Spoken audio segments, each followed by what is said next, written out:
pictures of your that you put out on email just a little bit ago. Oh, okay, okay. That was, if you didn't know what you were looking for at the Harley dealer or where you were trying to get to, you'd never find the place.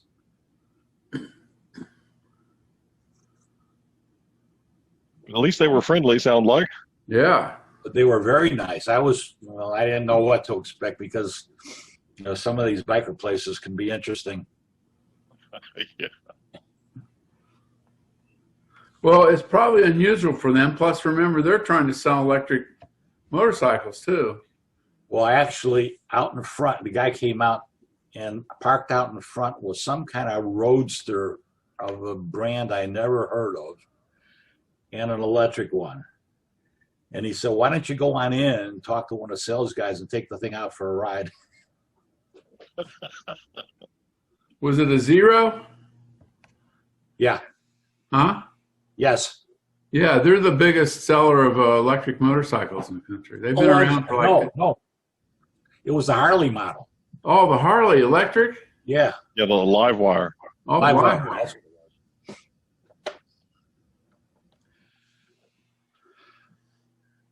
it was. I watched the movie and I sent it out to friends and stuff. And I remember when we had some earlier comments where women should be added to the video. Know what hit me? And it popped in my head yesterday. Robert, you're one of the youngest people around here. The rest of us are a bunch of old farts. Know what that movie didn't include? Some younger people. And I think that's the kind of people whose mindset needs to be changed. Nice to have some more younger folks in there. That's true. Of course, I mean, it was more about pioneers. People have probably been doing it for a while, so you won't have as many young people. It's kind of an interesting thing, actually. I think younger people actually they're more open-minded about it. It's just, it's not as affordable for them. You'd almost have to go secondhand, like a used first-generation car to be affordable for some younger people. Of course, we're talking about, it depends on how young we're talking. If you're talking 20s and 30s, that might be tougher for them. But, if you're in your 40s, 30s and 40s, then maybe you can afford a more expensive vehicle. You mean I don't look young anymore? I don't think you look a day over 39, Marty. Yeah, Jack Benny, 39. But I've heard some people say I'm celebrating the 20th anniversary of my 39th birthday.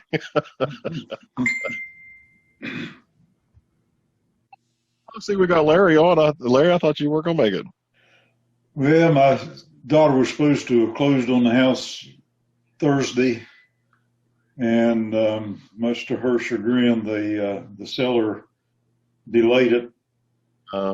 Caused her a lot of problems with scheduled vacation, and so anyway, it's closing Monday.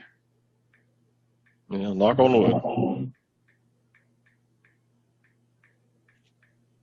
And John sent me a note this morning, said that he would not be able to make it.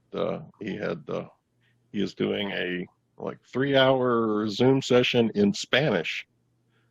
And I don't know if you guys have seen that on John's profile, I think it was Twitter or YouTube, that he's an ex-Spanish professor. Hey, does anyone have John Ayers' email? Could they send him the link? He says he can't find it. John Ayers' email. Yeah. I have to look at the membership or the Google distribution list and see if it's out there. I can forward it to him real quick, I believe. Okay. I was having trouble finding it, but I had saved that meeting number, so I just got into it with it. Yeah. Yeah, I think I sent it out last Sunday or something. Yeah, typing that out will take me a half an hour. I don't like the way my email gets stacked. I'm not sure together, and then sometimes I delete something and I think it deletes a whole stack of emails or something.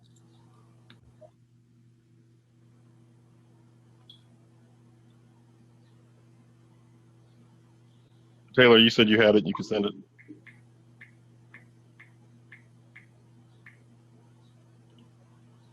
Oh, so Taylor might be on mute. Oh, yeah. I just forwarded it to him. It looks like I sent it to everybody again. So I think everybody should be getting it. I believe. Let me double check there. Yeah, I just got it. And yes, you sent it to John Ayers and all of us. Yep. Yeah. Yep. He right. said he just got it. Thanks, Taylor. Yeah, thanks. Cool. Oh, looks like he just submitted something on the website saying, add me to the email list. Okay, apparently he's not on the email.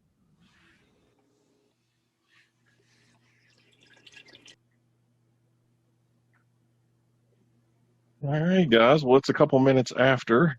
Looks like John just joined. So we could probably go ahead and get started. On the email that I sent out, we had a few suggested items. First thing I want to talk about was the Coffee and EV session for next month. It would actually fall on the Memorial Day holiday weekend. So I figure we might want to move it from that. Anybody have any suggestions? You just want to bump it back a week? Bump it out a week? Yeah, I'll be on the road.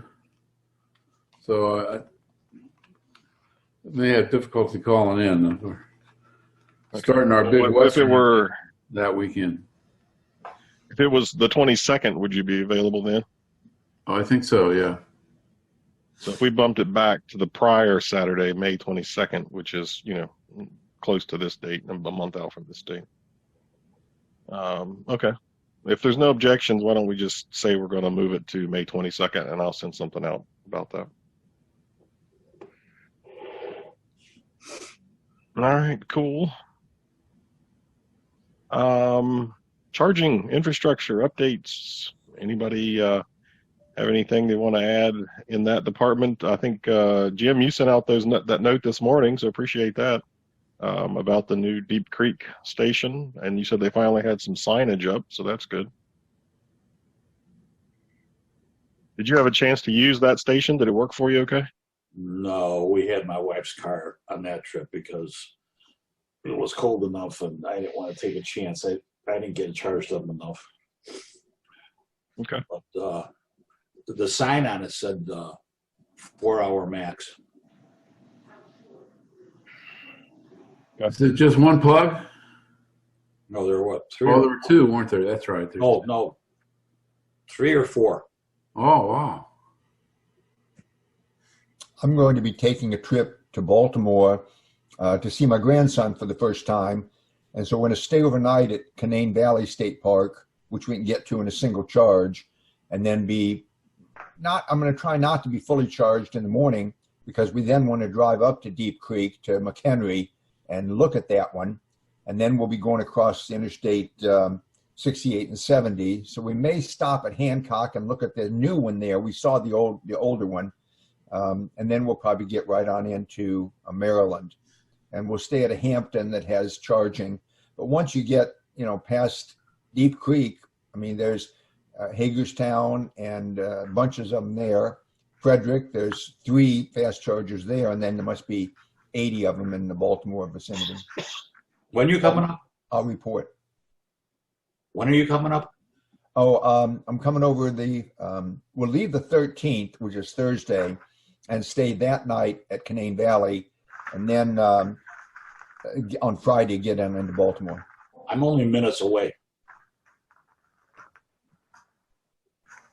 Yeah, I think the last time I visited, I stopped and visited Robert. It was a Christmas time to see my kids at Front Royal, and so Robert and I had lunch together. Yeah, maybe you guys can meet for breakfast or something. Well, it's hard with the baby, of course, is not vaccinated. We're going to try to minimize contact with everybody all the way across because that's even though we're vaccinated, that's the biggest risk. 5% of us, no matter what we do vaccination-wise, are susceptible And if we run into people, and Maryland is not a good spot right now for COVID, so we're going to try to be kind of hermits on the way over.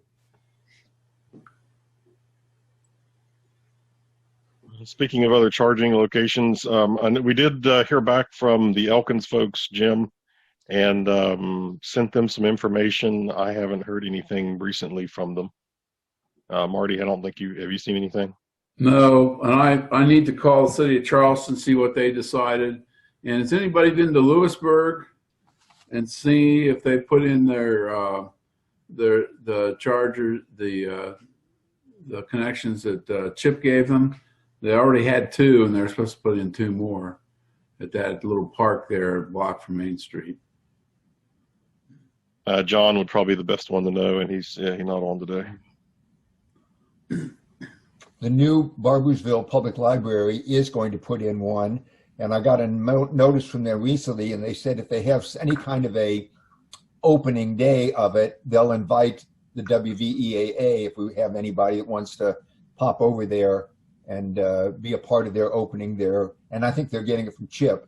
And then I also heard back from the president of Potomac State, and she said they're still very interested in, she transferred the inquiry to their sustainability people. So we have those 2 irons in the fire. That's great. It's wonderful. And then Rick, any update on who was it, Enterprise, the car rental folks? I've gotten several emails from her, but only in response to my sending her something about, a fleet management and things like that. So I think they're working on it. They didn't drop it. She would let us know if they drop the idea. But in big corporations, it's going to take a long time. And the division that she's in is 5 states, but it includes West Virginia. And so, if people don't want to rent an electric car and then have no place to, if you're thinking that you're traveling and you want fast charge, you're not interested in AC level 2. You're interested in DC level 2. And so they may be holding off in any West Virginia deployment. According to PlugShare, that charger at Fountain Park has a single charger installed, and looks like first charger was December 12th of 2020. And it's had a decent amount of activity in January and somebody in March. End of March. So I don't know if they were installing more than one or just one. Where's that one again? Fountain Park. Yeah, the story goes in Lewisburg that they installed 2, and then we offered them 2 more, and they said sure. So they're supposed to have a total of 4 plugs there at that little park, which is a lot. The pictures only showed 1 plug. Yeah. And the registration is only 1, but I do see one over at Montwell Commons. Yeah, yeah, that was the other one. That's the name of the park. I think they had 2 parks. There were 2 different locations, but they already had a charger in each, and it sounded like they were going to add the 2 more. But it doesn't look like they've done it yet. No. Or at least they haven't updated the pictures if they have. Or nobody's updated the information on PlugShare. Yeah.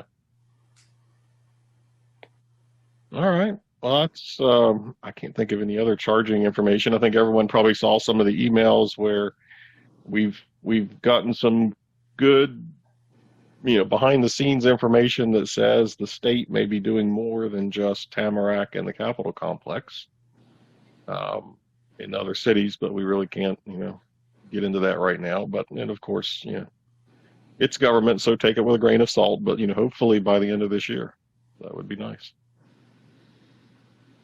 Then Rick can make it to Baltimore in 1 day. Depends on where they put it. Goes in Morgantown. Well, and I've actually thought in my mind, would I want to leave with not a fast charge, not complete, and this is stop in Charleston, Capitol Complex, because from there I might be able to make it to McHenry, but not from here. That's how close it is. But if I'm leave full, I'm only 44 miles short, and it's going to take a while to fill that last little bit to fill me full, and I have to be full to get to McHenry. So it's and at my age, driving 9 hours in a day, including 2 charging stops, is not pleasant. So for my wife and I, it sometimes works out better to actually, stay overnight at a state park, and they're all very nice. And this will be the first time we've ever been to Canaan Valley Park Lodge and used their charger.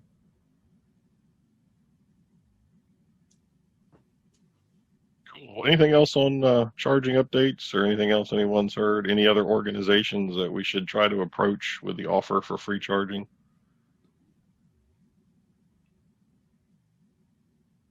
I did mention it, by the way, on the Earth. There was an Earth Day, a little bit of news. Earth Day activities that Dr. Harvey's group had with some school children throughout the state on Earth Day, and so I was on a panel for that, and so I got to mention the new video for them, and they've got the link to the video on their website, and also the offer for free level 2 charging for nonprofits and municipalities. So try to put that out there, see if we get any activity. Maybe we could get some at some schools. We have record number of views on our YouTube channel. Oh yeah, I can share that real quick. Over 300 now. I was right at 400 this morning. Oh, really? Wow. 398. Wow. Let me refresh it, see if it's changed it. No, 398. All right. And you got 22 thumbs up, 398 views, and a few comments. Of course, most of the comments are from us. But we did have this one comment from this one guy here. Yeah, he's worried about Larry's neck. Yeah. What? He said he thought your neck might be sore after it turned to the side off so much.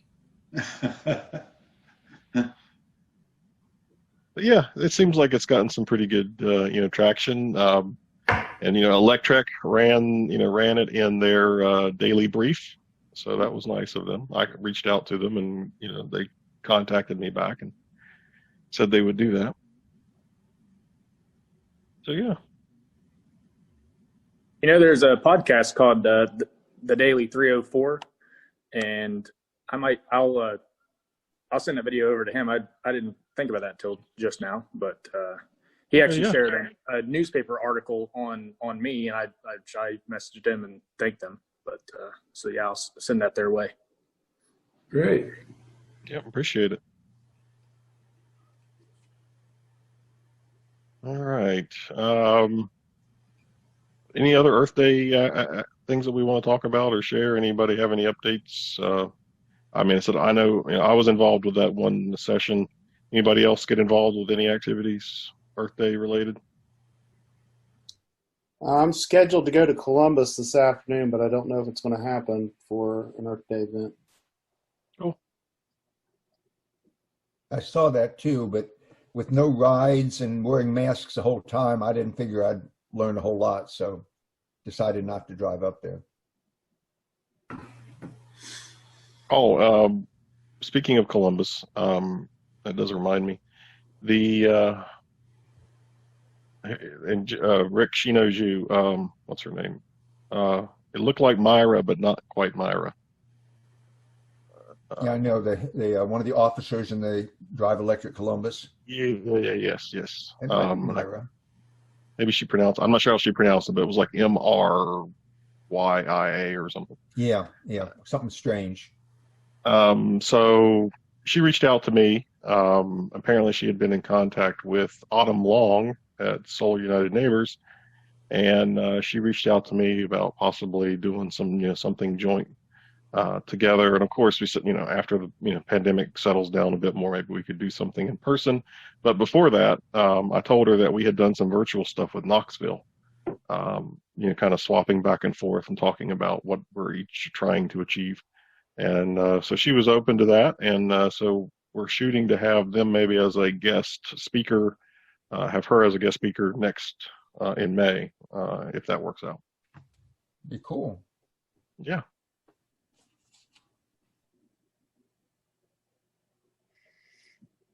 All right. Anything else on news-wise or charging or any of that kind of stuff?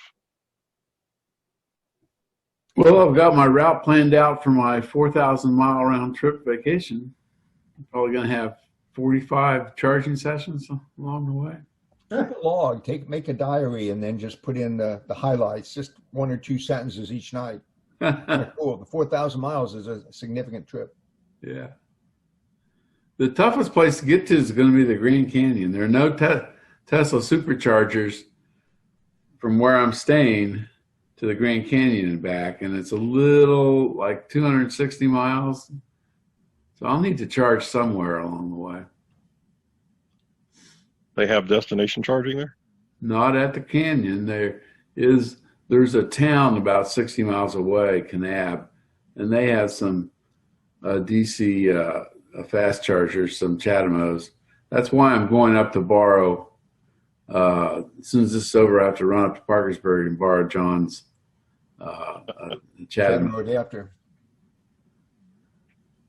Better than level 2 charging anyway. Yeah. I guess in regards to long trips, I'll bring up that I'm going on a trip to Moab, Utah, around April 8th. We haven't landed on an exact departure date. But, April? Yeah, or May 8th. My goodness. It's a time travel. Yeah. So, I'm stuck on April. So May 8th, we're planning on going to Moab, and we're going to be going right by the National Renewable Energy Laboratory. And I contacted them. I contacted the education center, and they're not having visitors. They said security won't even let you get really close enough to get a picture. So I thought, well, that's kind of a bummer. But I was excited whenever I saw that our route on Highway 70 was going, or Interstate 70 was going right by there. But they're not real keen on visitors, I guess. Oh, that's too bad. That'd have been great if they had like tours or something. Yeah, which they do offer virtual tours, which is cool, I guess. But I thought it'd be cool to actually go there in person. But I said, I was getting off the phone with the lady. I said, well, maybe I'll just stop by for a picture. And she was like, well, that's if security lets you get close enough. I was like, okay. So yeah, they act like it's Area 51, I guess. I was like, okay. Yeah, we'll go past Moab, but we're not going to stop there on our trip. There looks like some beautiful country out there. I don't think it really matters. It doesn't matter much where you go. I'm guessing you're going to see some awesome sights. We're hoping to go through the canyon lands, and then the Arches National Park. So yeah, there's some awesome stuff to see out there. Yep. Southwest is an interesting place to have a few trips out to like Tucson area and Santa Fe and things like And that. plugs are few and far between. I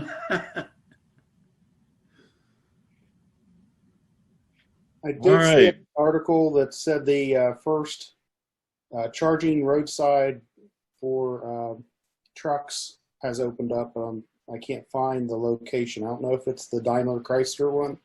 Yeah, it was Mercedes. I think it was it Portland or somewhere in Northwest? That one was stated, I think it was for Dakotas. Yeah. No, Portland. Yeah, Yeah. those are going to be, I mean, they're talking about 4 megawatts fast charging. I mean, you plug that into your little electric car and it'll just disappear in a cloud of smoke. You can't let all the blue smoke out. That's what makes them work. I don't know if you guys have ever, you know what computers and electronics, Yeah. blue smoke joke. Um, All right. It's called There was, Magic Smoke. Go ahead, Larry. I just wanted to, if we're if I can bring up something else, I have the 8th person sort of in my family that have a plug-in vehicle now. I had another, actually my wife, this includes me and my daughter and then nephews and nieces. So amongst them, we have 4 Volts, 3 Teslas, and a Chrysler Pacifica. The Chrysler Pacifica was just added this past week. Wow! Congratulations! That's quite a portfolio. Yeah. The whole electric fleet going there. Nice. I suspect I'm not sure any of them would have had a plug-in vehicle if it wasn't for me. So I think I was influential in about all of them. Well, you're a pretty persuasive guy, Larry. I don't know about that, but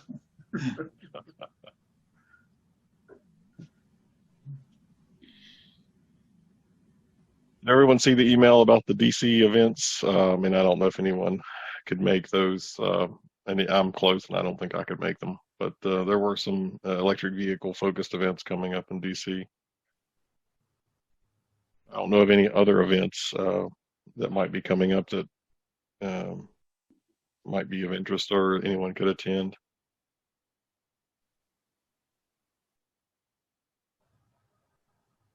And we'll have to start thinking about Drive Electric Week here, next couple months. Well, let's hope more people get vaccines. That's pretty discouraging. Yeah. With 20% of the population being under 16, unless we get that vaccine going, and if you think about it, the testing they're doing is for safety, but for efficacy, it's going to take a long time because there's not that many kids that are going to get COVID. It might take 2 years to know if it really works. So if of the 80% of us that are left, a quarter of those people don't get vaccinated, then we'll never reach herd immunity but herd immunity doesn't mean you won't get it. It just means it's not likely to cause a surge. That's all it means. Doesn't mean you won't get it at all. It's like the flu shot. We all get flu shots every year, most of us do, and it doesn't protect us against the flu necessarily. It protects us against those 4 strains that they guessed 3 years before would be most likely to lead to an epidemic, not the one you're most likely to get. Now, obviously, they try to get ones that are most likely to be dangerous, but of the 20 or 30 flu viruses that come through every year, it looks like a mask is the only thing that helps because we had so few this year. But the flu shot, although I get one every year, does not necessarily protect you. It protects the population as a whole. So maybe the COVID shot will eventually be like that too, that it doesn't reduce our chance of getting it terribly much, although your chance of running into somebody that can give it to you is low, but it's less likely to cause another pandemic. But there still will be deaths from people from COVID, probably for the foreseeable future. Commented to somebody, we need to combine the flu shot and the COVID shot and call it Fluvid, and just you get it every year. And for us old folks, add it to the pneumonia shot or whatever else it is you get. Yeah, I guess we were going to talk about our tax position a little bit more. Yeah, that was on my list, was the statement that Senator Capito made. And actually, I never got to actually watch or listen to what she said, but I think there were some emails back and forth about folks who did. So yeah, if we want to get into that, let's jump into it. I think she was talking about the federal tax, which, fortunately, we haven't been hit with that yet. Replacement on EVs for the federal gas tax. Right. That seemed to be what if they were talking about the federal infrastructure bill, it seemed like she was referencing the federal gas tax. But I did federal one calculation. If you're going to put the infrastructure bill on the backs of the electric cars, it would be about $750,000 per car with the tax to pay for the infrastructure bill. And I read the transcript of it, and I think it's open to interpretation. but I'm not sure. It could be read lots of ways, and she's a politician, so she can say one thing in the morning and a different thing completely in the afternoon, depending upon her audience. But I, like Marty, I think she more was saying we're going to need to have a new way of doing this with the electric vehicles, and certainly they need to be taxed, and we all agree, yes, we do. But I'm not sure that I read it that the burden of all of it was going to go to the electric vehicle owners. I didn't see that at all. I just saw that she said we're going to have to stop doing it. Yeah, I think what Marty was just saying was like, if you're taking it to an extreme, if they thought that she brought up that one thing about electric vehicles, and if you thought that electric vehicles, taxing them would make that much of a difference, you're very mistaken because it's just not practical. There are going to have to be other ways to raise those funds. Yeah, it's orders of magnitude. The feasible tax is orders of magnitude below what's needed to pay for the infrastructure bill. Getting back to our position statement, I mean, I think we're kind of, back to the comment that was just made, the core issue is taxing fuel by the gallon is not sustainable as you move into a future where you have vehicles that are not buying fuel by the gallon. And as vehicles that do buy fuel by the gallon, as they get more efficient, whether it's pure gas powered, a Corolla getting 42 miles per gallon that's gas powered, or a hybrid that's getting 50 or 60 miles per gallon, the revenues are going to decrease. It's inevitable. So our methodology of collecting taxes on fuel by the gallon is not sustainable. What are we going to do about it to fix it and make it fair? My position is, hello? Yeah, I hear you. Okay, can you see me? Yeah, we see you. All right. So I am the dissenter. I do not wish that this idea of our odometer readings being used as a basis for taxing us. A lot of other people feel the same way I do. I understand the position of the association, but I will, any proposal to start using our odometer readings as a basis for taxing us, if it's for the legislature, I'll oppose it as an individual. I just don't, we're talking about 10, 20 years down the line, that's fine. We'll have to find another way of taxing, but the electric vehicle owners are a very tiny percentage of the population. I don't think any of this is going to happen anytime soon. We are talking, any of this legislation isn't going to happen in the next 10 years. It would certainly not in West Virginia with the current legislature. None of this is going to change. We are talking about when electric vehicles achieve a certain percentage of the fleet that causes revenues to decline significantly, what are you going to do about it, and what are you doing to prepare for that? And Thornton, is your major dissent the invasion of the privacy, or you don't think it's very functional to do it that way? Well, one's invasion of privacy. They already have that data. I did not turn my odometer readings over to my insurance company. Somebody, when I was commenting, said, well, don't you have to send that your odometer readings? No, my car insurance company doesn't collect that information. Well, they ask how many miles you drive in a year is what they ask, because your rates are based. Well, every insurance company I have has that. Now, they don't do anything to verify that. They just say, how many miles do you drive to work? And so they base your insurance rates on the amount of driving that you do. Erie, they do not ask me every year what they don't do that.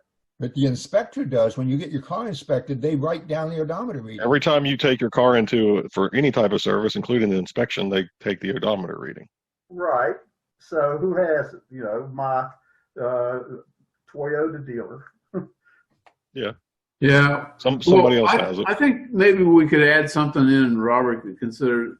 We could say either you base it on odometer or you pay a fixed rate based on. Well, and I think the statement actually says like odometer readings taking during inspection or some other method. That was just a possible method. I don't think we were trying to prescribe the exact method that would be used, but some method of collecting. Such as a vehicle weight or something, which is what we do. Yeah, I'm okay with that. Okay. That's the problem though, is not, it is, then you're back to what is your average mileage driven. Problem with the current legislation is that it penalizes people who don't drive very many miles. If I have a Leaf and I drive 6,000 miles a year as a retired person, I'm paying an exorbitant rate. Right. If I have a Tesla and I drive 40,000 miles a year as a taxi driver, then I'm getting a steal because it's not based on my usage. And so I think the statement was trying to get back to usage. Well, it's a case where the average doesn't mean much because the curve of this is so broad. You have 7,000, you have 40,000. If this were narrower, no one would complain that they use an average. But just like you said, it's either it's only good for 1% of the population, and everybody else is either getting a benefit or getting a penalty, a huge penalty. Whereas gas-powered vehicles right now, I mean, it does work for gas-powered vehicles. You pay for your usage. The more you drive, the more you buy, the more you pay. So it's proportionate. That's fair. But not by the weight of the vehicle. Do truckers pay more in the diesel tax? Because they destroy the roads a lot more than my Bolt does. Yeah, they pay more. Yeah, right. I think they do pay more, and But they should. They do that in the licensing fee is much higher, but do they do that on the individual gallon gas tax? I don't think they do. Yeah, a truck has to pay a fee even if they don't stop buy gas in your state. They still have to pay something. Yeah. So, I just, say we revise this in a year or so. Why don't we put it in there saying that, there might be good to have some sort of option for people that don't want someone sticking their head in the car and reading their odometer reading.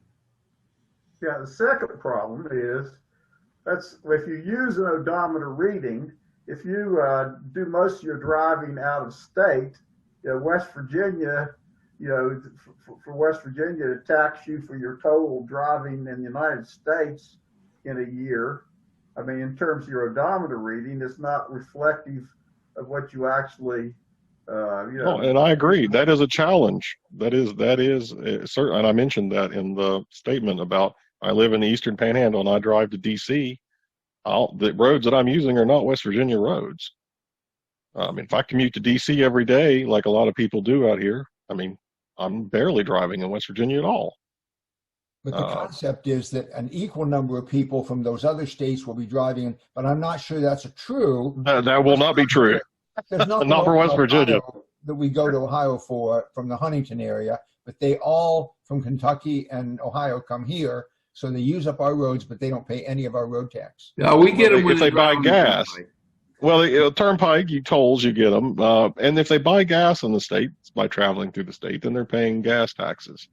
But again, it's the same issue. If we're talking 10, 15, 20 years down the road and we're heading that direction and more vehicles are electric, they're not buying gas, are you going to erect a bunch more toll booths? I mean, that is one way you could try to achieve it.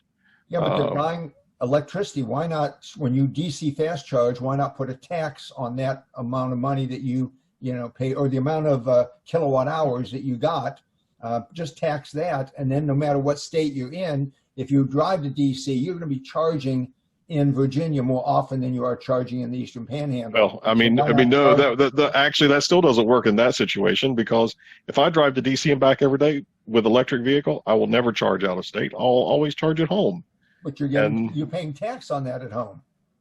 But I'm not paying. You're talking about a national issue of like. This is where the feds might have to, I don't know, and everybody would hate this if the feds got involved to that level of like a national usage tax. Robert, I'm sorry. I'm not worried about the fact that you and I, we have solar panels on our roofs and we have electric cars. I'm not worried that somehow we may benefit from the fact that we've invested all that money to do that. The people who haven't, it's different. We're a pretty tiny percentage of the population. We are, and it's like, but I mean, even if I didn't have solar, if I was charging at home off the grid, and I'm driving to a city, commuting to a city, but you can always find these outlier situations. We need some type of methodology that works for the majority the 80%, and then there's going to be this 20% of weird situations that you're probably not going to be able to cover. But I mean, it is a thorny issue. Federal gas taxes and state gas taxes are based on per gallon fuel purchases. What are you going to do when a relatively significant portion of the fleet of the entire country is not buying fuel by the gallon? As Rick said, Does anyone know the result or what happened? Was it Oregon or Washington State experimented with usage? I saw an article recently that they're extending that from a pilot to the entire state, but I think they're making it optional. Either you pay a set fee or you can put a device on your ODB connection, Mm-hmm. and then somebody can record that. I guess it's connected to Wi-Fi or something, and someone can get your tax based on what's recorded on that OBD thing. I don't know if you guys read my blog post that I put on the website about this, because I went into some more detail about my personal thoughts on that. And, you know, we are headed to an era. I mean, Marty, you just mentioned the OBD2 connections. And, you know, insurance companies use that now to collect data for driving and to change your rates if based on OBD2 data from your vehicle. All Teslas and all new modern electric vehicles, what is one thing they have in common besides being electric is they are connected. They are always connected to the internet and to the company that produced them. So they always have the data. Tesla wants to offer insurance because they have that data. I mean, I almost see this as like down the road, be a few years down the road, but it's going to be kind of like an Amazon situation. When you buy something from Amazon, they ship it to you and they collect taxes based on the state and municipality about where you ship that thing. Then they remit those they collect it from you and they remit those taxes to the locality. I could almost see something like that where manufacturers are doing it. Imagine if Tesla, Marty, charged you and I when we drive every, I don't know, they'd look at it every month or quarter or whatever, and they collect the amount of data from where you drove. You take your 4,000-mile road trip, you drive through all these states, whatever the road taxes are in those states, Tesla knows how much driving you did in those states, and they bill you for it, and then they remit it to the states. Right, that may happen. Did you read the level of detail Tesla had on that Chinese guy that said Chinese braking? Yeah, down to the millisecond of when you touched the brake, when this happened and when that happened, down to the millisecond. They released a half an hour's worth of data, said he slammed on the brakes 40 times in a half hour. Well, and I know the privacy folks and some other folks will not like that idea, but I think it's going to come. I mean, we don't like the fact that Facebook and Google and everybody else has a lot of the data that they have on us, but I think cars are just going to get added to that mix. But that's just my personal opinion. How about in England? Anytime you step outside your house in England, you're on TV. They've got millions of closed circuit TV cameras in England. Every street, every sidewalk. It's just incredible. Yeah, China's kind of like that too. Yeah, China's like that too. Only China uses facial recognition. Yeah. They're not being monitored in England, but they're being looped, and sometimes it's a 24-hour loop. So if something happens, they can go to the liquor store and get a warrant for their camera footage, but nobody's sitting there watching it real time, except maybe in London traffic jams. Give me your thoughts on the Tesla fire, where one person in the passenger front, one in the back, but they were 69 and 79 years old, not the type of people you'd think would try to drive auto, and they never ever said they were on autopilot, but the TV stations made it think that they were on autopilot just because the guy wasn't in the driver's seat. I think it's much more likely, since they died in the fire, that they unfastened their belt and tried to get out any way they could, and when he succumbed, he was in the passenger seat. But does anybody have any other info on that? Well, I've got my personal opinions on the way the media paints some of that stuff.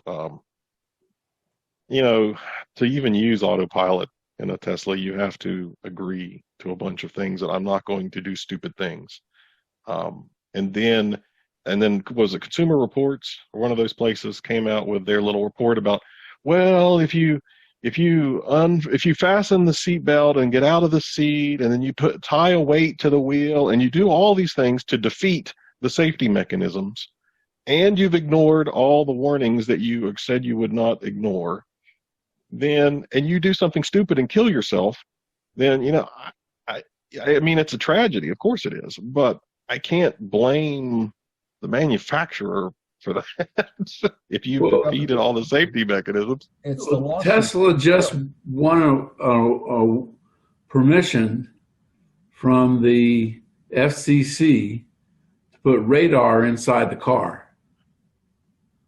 So they will know if there's anyone in the car. They say they're mostly using it to alarm if there's kids left in the car and it's a hot day. So, but they will have radar that knows where everyone's sitting. And so my guess is that if there's no one sitting if they don't detect a human sitting in the driver's seat, that car ain't going to go into gear. I can't believe they would risk the radiation from radar. They'd use ultrasound or a motion sensor or something that doesn't involve radiating anybody, but radar radiates people. Well, for the most part, when you think about it, the car has a seat sensor. It knows whether you're sitting in that front seat or not. I mean, you'd think they would be able to utilize that to know that the weight's not there. Mine goes off. I mean, if I have a package I put in, like I go to the grocery store, leave a package on one of the seats, the thing shows up. So yeah. Well, but I don't know if that's true for the driver's seat, because why would you have to know whether there's someone in the driver's seat? Well, of course, if the car's in motion, there's someone in the driver's seat. Well, I mean, on the passenger seat, you need to know that, whether you should deploy the airbag or not. It is there because it will go off if you don't have it'll tell you whether you don't have your seatbelt. Well, the seatbelt fastened. I mean, they definitely check for the seatbelt. Well, but they're actually using that same sensor for part of that, because I can set my backpack, which has all my tools and my laptop in it, and maybe sometimes 2 laptops in my back seat. My son figured this out, and he likes to mess with me to make it pop up on the screen. He likes to push down on that seat, on the passenger seat in the rear. Well, and I agree, for every other seat, there is that type of sensor because they need to know that. But we're talking about the driver's seat, knowing whether there is a weight in the driver's seat, not just that the seatbelt's fastened, but checking to see whether there's someone sitting in the driver's seat. I mean, it's like, I don't know that you build that kind of sensor into a car, because if it's in motion, the presumption is there is someone in the driver's seat. Oh, the Volvo XC40 Recharge, which I drove over in South Charleston, there's no start button. It's just your weight in the driver's seat that allows you to shift into gear. There's no start or stop button. That's why there's a sensor in the Tesla, because there's no start button. Oh, right. But I pointed out, because I said, we're all concerned about these Bolt owners getting the electricity out of your vehicle to run your refrigerator during a power outage. But there's no, I can leave mine on and it'll run for 2 hours without me in the driver's seat. But the Volvo won't do that. So you can't run an inverter unless you put a concrete block or something in the driver's seat. Okay. Well, maybe they do have, I'm not saying they do or don't. I don't really know. It's just, it does seem like that's an extra expense to put in a sensor into a seat unless it has a purpose. I just didn't see Tesla, going to that trouble to do, or any manufacturer checking to see whether there's a driver in the driver's seat. All Teslas have a camera facing the driver already. Well, all the new ones do, yeah. Yeah. Well, I don't know. Did they do that on the new Model S and X? I don't remember. No, 3 and the Y definitely do. The new one, I would think, would have it coming out, but I don't know about the old ones. Yeah. And other manufacturers are doing that. I think it was the Mustang Mach-E has a camera looking at your eyes, and if your eyes aren't looking forward, it'll shut off the ProPilot. Back to the question, Rick, as far as that crash, I mean, I'm with you. I think it's probably more likely that something happened either during the crash or shortly thereafter where someone got out of the driver's seat or was thrown out of the driver's seat or whatever. But I just can't see people with, of that age of wisdom to do something that's stupid, to ignore all the warnings and then try to fool all the safety systems into believing that the car has a driver and then get out of the driver's seat while it's in motion. The whole scenario just seems so weird. I mean, they were in a cul-de-sac that was less than a quarter mile long. They were coming out of the cul-de-sac, not going into it. And they hit a tree at a very high rate of speed. I mean, what was going on? Yeah. Did the guy's foot slip off the brake and hit the accelerator? It's just a horrible tragedy. It is. Changing the subject. I suppose the record that Tesla might be able to get from that was probably destroyed in the fire. Probably was. They had some data. Well, they had some data. They said that the car was not on autopilot at the time. It sounded like somebody, it could have been a medical emergency, and like you said, maybe he climbed over in the passenger seat trying to get out or something. But yeah. But I mean, the way the media paints, I mean, it's a tragedy no matter how you slice it, but the way the media paints it, and I don't know, I've got this thing of you have some personal responsibility. A manufacturer of a product isn't responsible for making sure you don't do, 15 stupid things with it to kill yourself. There is some personal responsibility. There was a car fire on I-64 and the occupant was killed last week. And there was no national story about it. It was just another tragic fire in a car. And I think it's gets just blown out of proportion. Yeah. I was changing the subject to a question that came up, and I don't know the answer, but you all are smart enough, you will.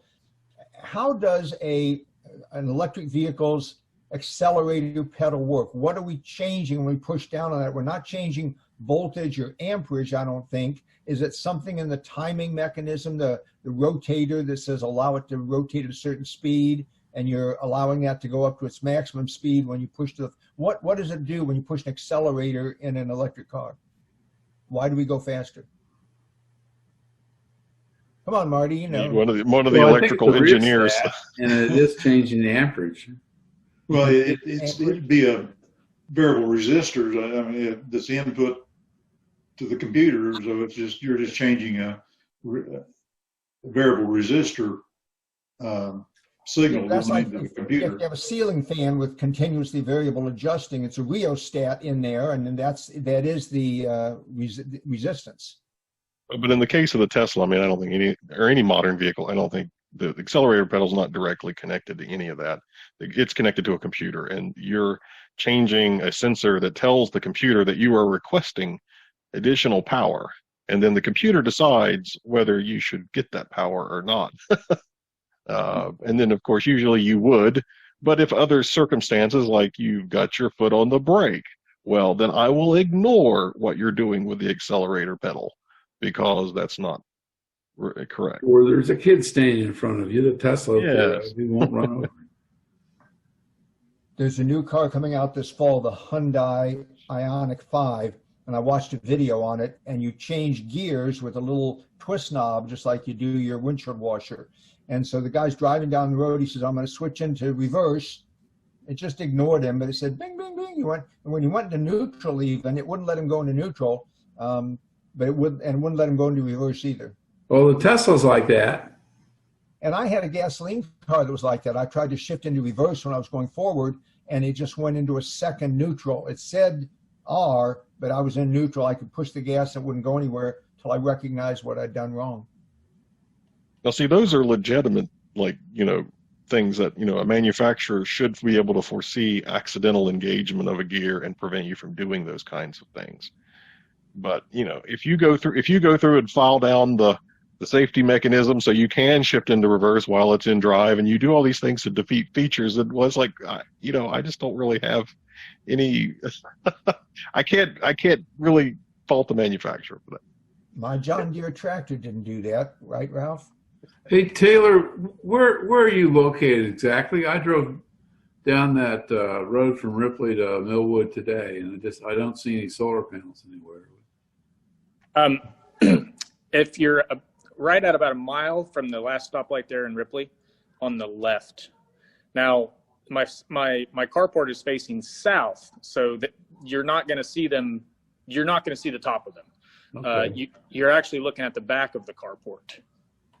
All right. So you can see sort of up under the solar panels, and they're about the carport's located about 300 feet off the road. It's clear line of sight, but it is about 300 feet off of the road. Okay. So they don't really jump right out at you, you know, unless you're kind of, well, if you're driving, you probably shouldn't be looking that far off the road, I guess. Yeah, if you see my storage business there, GM Storage, you're welcome to. You can just pull in right there and you can look at them, or if the gate's open, you know, and I'm there, stop by, you know, and I'll show you.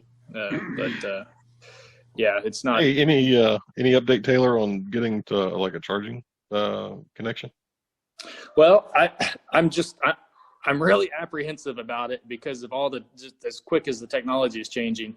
I was looking at the juice boxes, and I think that might be the route that I go. But there's always news about what's coming next, and I'm like, well, you know, until I actually get an electric vehicle for myself, I'm just kind of watching and waiting. But I do want to get something by the end of this year. And actually, in regards to a electric vehicle, I've sort of set a goal. Or I guess a reward for myself is once I install my 100th kilowatt of solar, I plan to buy an electric car. So it's sort of my plan. Well, tell us your thoughts about what you're going to get, seeing how, you know, you're a contractor and all that sort of stuff. Yeah, I like it'll just be more of a family car, you know. I actually probably won't be the one driving it the most, but I really like the new Mach-E's. I was really intrigued by those, even whenever I saw they were coming out. So that might be the route that we go. Yeah, you should watch Sandy Monroe's first experience trying to charge one. Oh yeah. And then I got to admit, I am a Tesla fan. You know, at least when it comes to the cars, I do really like those. You know, like my cousin David's, his is really impressive. So yeah, I would have to say that I would probably consider one of those. So heavily. John's link that he put in the chat about the first Mach-E that was totaled, I pulled that up, but I haven't read it yet. I'll read it when we get off here, but that's going to be cool. I have another question for you electrical people. The new Cadillac Lyric can charge at 19.2 kilowatts, which is an 80 amp 240. So for the Tesla wall chargers, are they that high? The Tesla is the only vehicle up to now that had a 19.2 kilowatt onboard charging module. But when you charge from home, is yours 19.2 or are you something lower? I think that. Go ahead, Robert. Well, I was just going to say, I think the earlier Model S's and X's offered, it was like a dual charger. Yeah. And so they could hit those limits, but I don't even think the later S and X, I don't even think they had that as an option. They dropped that.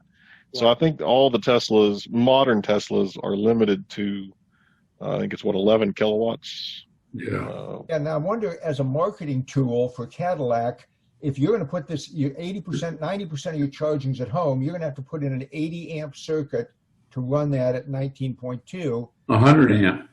100 amp to get the 100 amp circuit. Yeah, 20% over 100 amp circuit. That's right. So people they're going to I think that's why Tesla got rid of it.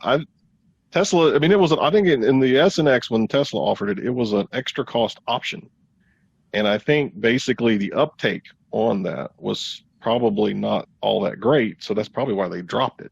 Yeah, because that's if I'm charging overnight, if I'm charging overnight, you know, how fast do I really need to charge? And is it worth the cost of putting in a circuit like that to power a car that's going to be, you know, okay, great, I could charge in 3 hours, but it's still going to be sitting there for another 8. So. And some people have the erroneous idea that if they put in the 19.2 charger, even though their car can take less, that it's going to run faster. It's like looking at the maximum DC fast charge rate. It's not just that max. It's how long does it drop down at 55, or does it go all the way to 65, or does it drop down at 40% state of charge to a lower level? You know, you got to look at the step offs as well as the max charge. Folks, I'm going to have to go. All right, Marty. Nice talking to you. So the Gen One other quick point about Cadillac, real quick, was this week was the announcement though that they're not going to introduce any new gas powered vehicles. So all Cadillacs that are introduced from this point forward will be electric. So I thought that was a pretty interesting announcement. I mean, that doesn't mean that they're going to quit making gas-powered cars. The ones that they make currently are going to continue making for a while until they're discontinued. But all new vehicle introductions will be electric. It's been fun talking to everybody. Be safe. Thank you. All right. John, you had something you wanted to add? Yeah, so the Gen 2 and Gen 1 of the Tesla wall charger would do 80 amps.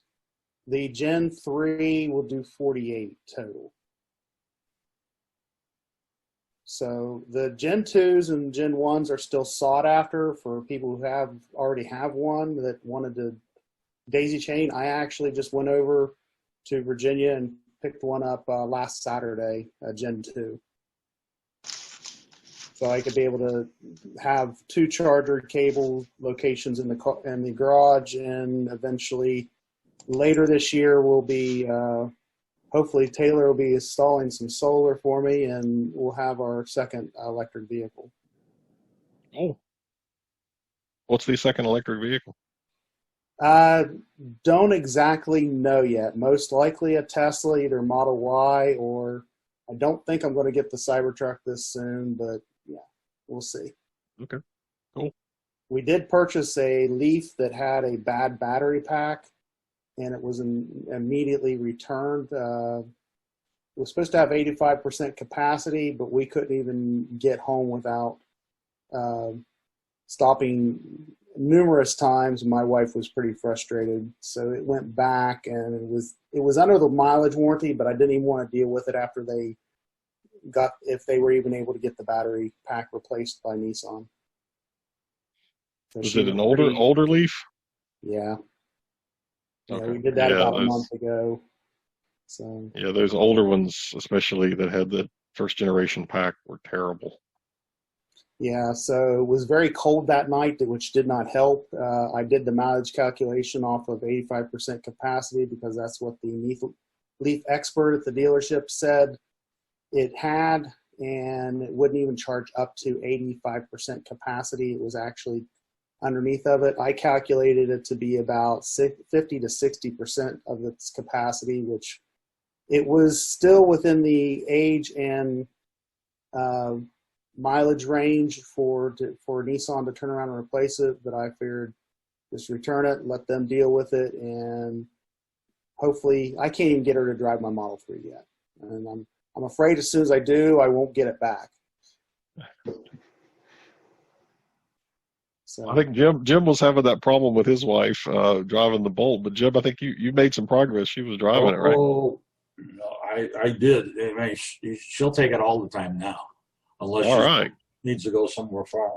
And then I had my oldest granddaughter drive it sometime last year, and I told her how everything was going to work. We were not more than a mile down the road when she went into L or regenerative, and she had a ball with the thing. Well, that's awesome. So, John, it sounds like your fears are well founded. If you let your wife, if she starts driving, you might not get it back. Well, that'll be all right with me in a certain way. I mean, eventually I'll have the truck. So, but yeah, the boy's starting to drive. I'm ready to get rid of the last two gasoline vehicles, and the truck will be a welcome addition to go to the farm, because there's no way I'm taking even a Model Y in there with its off-road capabilities, supposedly. All right, guys. Well, we're a few minutes after 10, Oh, but go ahead. I mean, we're a few minutes after 10, and so if folks need to drop off like Marty did, that's fine. But if anybody wants to hang around and continue chatting, I'm still available for a little while longer. I got to go. I got to work in the garden. Be well. I'll see you all in a month. Awesome. All right. Thanks, Rick. Bye-bye. See you, Jim. I was curious as who's been keeping up with the Cybertruck the most. I'm sort of interested in one. I put down that the preliminary deposit there probably about a year ago.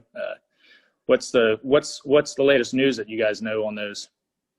There's supposed to be a redesign. The marble dash they had in the debut is now a solid white. Looks to be a recycled material of some sort. They even said that with the marble, but it's supposed to be a 3% smaller, according to Elon. And they just had a bunch of release of pictures where he took it to the Giga Texas construction site, and they let the guys go over it. The construction. I think as far as production timelines, though, it sounded like that there really won't be any significant. I mean, Giga Texas needs to be finished, so the Austin plant's got to get done, which won't happen until sometime a little bit later this year. And then it sounded like because of some of their battery constraints that there wouldn't be any significant production until 2022. So if you've got a reservation for one, you're probably not looking to delivery until 2022 some point. Yeah. He mentioned that the Model Y would be the first vehicle off the line. What he indicated, he did not mention the Cybertruck coming off the line this year at Giga Texas. Okay. It probably needs the new 4680 batteries. I think that's sort of the consensus, that it's going to depend on the new battery form factor, which they really need for the, they need the Model Ys are going to, I guess, be using, the new Model Ys will be using that, and the Semi and the Cybertruck and all those. Yeah, I think I haven't actually heard whether the Y in Berlin will use it. I've heard that specifically, but I'm not sure about the Y in Giga Texas, but it would make sense, I would think. I think the first ones are supposed to have that structural battery pack, is what he said, and that will be coming off of Giga Texas and Berlin. Okay. Yeah. But he did not say anything about the new 4680 cells being in the first editions of those coming off. There's a new Model Y for the once those new batteries come out. That's what I'm waiting on. Go ahead, Larry. There's a site that tells you can tell you based on your reservation where you are in line on that Cybertruck. I put a reservation in reasonably early, but it still put me at 180,000 or something like that, according to this. There's the Cybertruck group that they have a way of calculating that. So, and I don't know what total number of reservations is. I think it's well over 500,000 or something. At some point, I saw a blurb saying it was they thought it was around 1 million reservations. John, have you seen any later numbers on that? My understanding, they stopped counting. Okay. The Tesla Time News guys, Zach put in a reservation real early, and he's supposed to be in the first, 100 or something like that.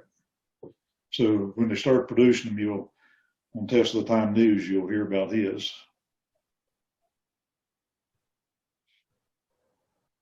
Well, in other EV news, I did see finally that Toyota was going to be, they showed like a prototype SUV that was going to be fully electric. So Toyota may finally be trying to introduce a fully electric vehicle. So, I mean, they're way late to the party, but it'll be interesting to see what they can do. I saw something also with a partnership back again with Tesla. Was it with that vehicle? That was a rumor about a new SUV that Tesla and Toyota were going to be participating in developing, kind of like they did, early on. But that was like a report that came out of like a South Korean newspaper or supplier or something. So it was like, take it with a grain of salt kind of deal. But there was a rumor about that.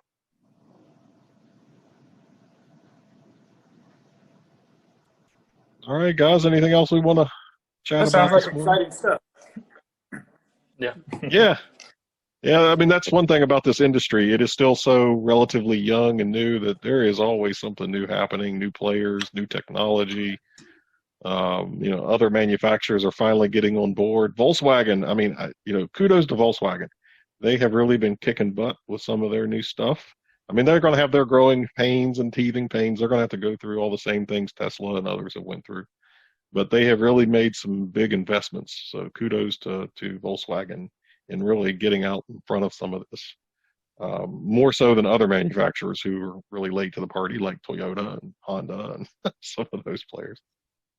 And the Koreans, I personally think the Koreans have been doing really well. Hyundai and Kia, especially. Some of their new offerings are will be compelling. The Konas and the Niro are pretty good vehicles.